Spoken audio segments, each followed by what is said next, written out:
Her face looked like it was caved in. Actually, it looked like it was burnt. One eye had a maggot coming out of it. Too graphic to be shown, Chantel Jean described the last image of her 37-year-old daughter, Regina Christophe. The last image I saw was a monster in the casket. I even think an animal deserved a better funeral than what my daughter received.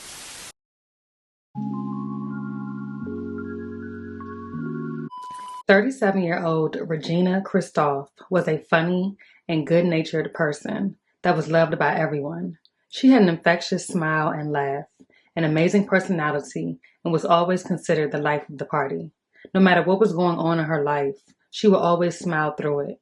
Regina was also a registered nurse and loving mother to 2 boys. Sadly, on June 24th, she unexpectedly passed away in her sleep. What was supposed to be a celebration of life on July 9th wasn't a celebration at all, just more pain and suffering. With just flowers and a photo of Regina, this was not the goodbye her family wanted. They are now suing the McManus Funeral Home in Brooklyn for failing to keep Regina's remains in good condition and failing to perform the services it was paid to do when it received her body on June 28th from the medical examiner's office. The images of Regina Christophe at her wake at McManus Funeral Home on July 9th are just too disturbing to show you. I saw that her face was caved in. And the service too much for this family to bear. A rotting body, that's what it smelled like. Christophe, described as a bold and bubbly soul in her 37 years, reduced to what her family says was a rotting corpse on display. This wasn't somebody who died by violence or anything like that. She died peacefully in her sleep. So we expected her to look just or nearly as she did when she passed away. Christophe died on June 24th, but what happened between then and the service on July 9th is baffling this family. The medical examiner picked the body up from the home on June 24th, the day Christophe died. The ME says the body was handled with the utmost care and ready for release the very next day. But the ME says the funeral home didn't claim the body until June 29th. The funeral home waited until they were paid for the arrangements on the 28th, 4 days after the death. The sooner that you can begin that preservation, the better things will be. But Michael Gorton of the New York State Funeral Directors Association says as long as the proper steps are taken, a delayed service shouldn't result in a catastrophe. The wake was 2 weeks after the death to allow relatives time to fly in from Florida. It happens sometimes where someone is held in refrigeration for a number of days. 3 or 4 days is not uncommon. And it's been longer, and we've had people over a week, and we're still able to have good results. Gorton says it's key to store the body in a dry, cool place and embalm as soon as possible. McManus Funeral Home says it embalmed the body the day it was retrieved from the medical examiner and stored in a heavily air-conditioned room until the service. The manager says he notified the family of the body's condition the day before and the day of the wake. Her mother says she didn't see her daughter's body for 2 weeks. It wasn't until the day of the funeral, as dozens of family members flew in from Florida, that the body of her daughter was revealed.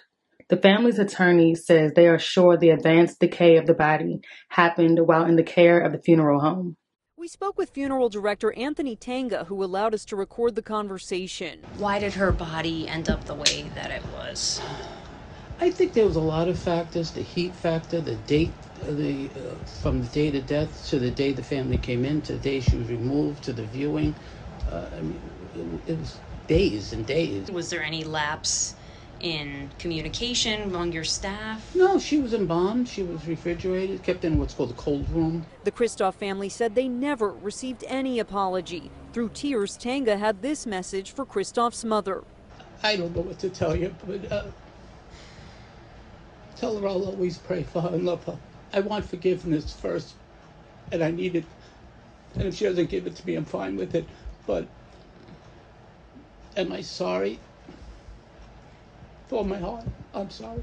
Afterward, Tanga did walk across the street to apologize in person, but she declined to speak with him. The day of the funeral is when I tried to call him, and the receptionist, he went in the back to talk to him. And he came back. He said, Anthony doesn't know what I'm talking about. Attorney John Daly is not involved in this case, but says New York law gives families the right to respectfully say goodbye to a loved one. Once the body is in the custody of the funeral home, they need to pick it up immediately. He adds a family should have access to see the body whenever they want to. But for Christophe's family, their last images of her haunt them. They try to replay memories like this of the nurse and single mom of two's bubbly and outgoing personality. All right, Todd Tucker. No one said goodbye. No one. He took that right away from us for us to say goodbye. In a statement from the funeral home, a spokesperson said, "We feel sincere sympathy for the family and understand their grief.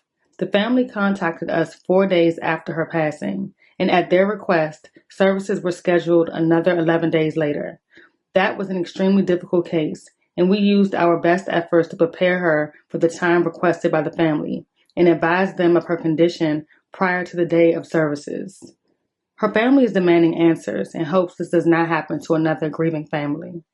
The family's lawyer says this level of negligence warrants a probe. Without question, there should definitely be an investigation here on the part of the state. I've never seen anything like this. An unforgettable, haunting image this mother now has to live with.